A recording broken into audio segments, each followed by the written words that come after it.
গাজীপুর এলাকায় আসলে দেখা যায় যে শ্রমজীবীর মানুষ কতটা শ্রম নিয়ে ব্যস্ত। বিশেষ করে এই এলাকাতে গার্মেন্টস সেক্টরে বেশি, তো তাই গার্মেন্টস শ্রমিকরা বেশ অনেক ব্যস্ত শ্রম নিয়ে।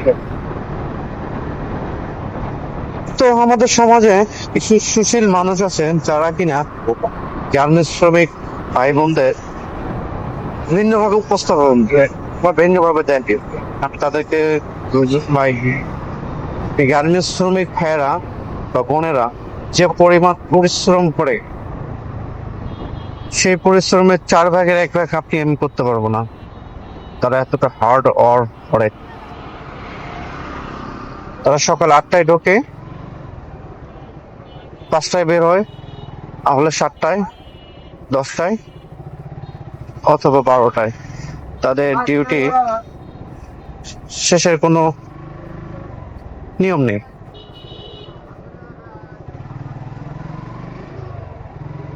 তো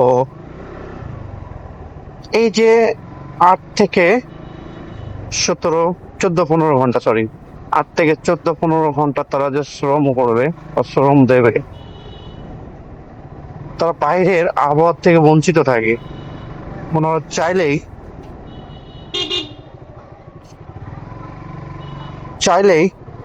বাইরে বেরোতে পারবে না,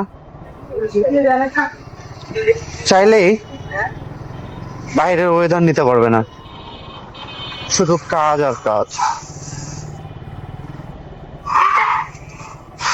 তারা এতটা পরিমাণ হার্ড ওয়ার্ক করে, আপনি আমি কল্পনাও করতে পারবো না।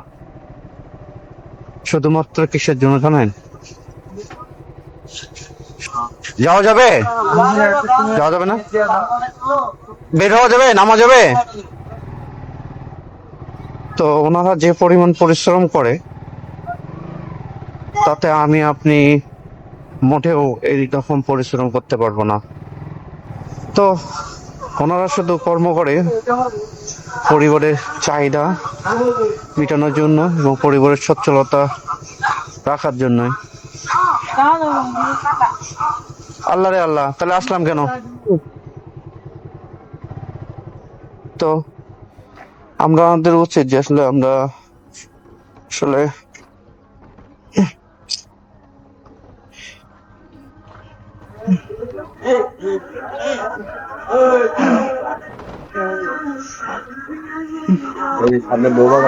হ্যাঁ, ওই দিতে যেতে হবে। আমি খেয়াল করিনি।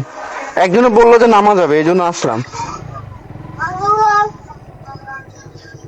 তো ওনারা শুধু পরিবারের সচ্ছলতার কথা ভেবেই এই কর্মটাকে বেছে নিয়েছেন। তো আমি সকল কর্মজীবী ভাই বোনদের প্রতি ভালোবাসা ও অভিনন্দন জানাচ্ছি। বিশেষ করে গার্মেন্টস সেক্টরে সকল ভাই বোনদের প্রতি ভালোবাসা ও অভিনন্দন। ভাই যেতে পারবেন না, বাইকে যান। যেতে পারবেন না, যেতে পারবেন না, গাড়ি ঘুরান তাহলে হবে।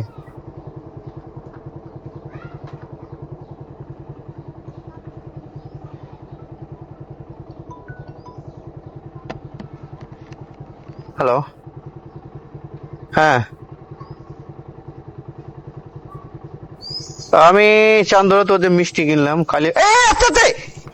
আরে ভাই, আরে ভাই, দাঁড়ান দাঁড়ান দাঁড়ান দাঁড়ান দাঁড়ান দাঁড়ান দাঁড়ান দাঁড়ান, একটু একটু একটু একটু একটু একটু একটু একটু দাঁড়ান। আপনি ছাড়েন, আপনি ছাড়েন, আপনি ছাড়েন, আপনি ছাড়েন, ছাড়েন, আপনি ছাড়েন। ভাই আপনি না পারলে আমাকে বলতেন তো। ওই যে ওটা আপনার ভেঙে গেছে, মাঠঘাট ভেঙে গেছে। সাবধান। না, পড়েনি। হ্যালো,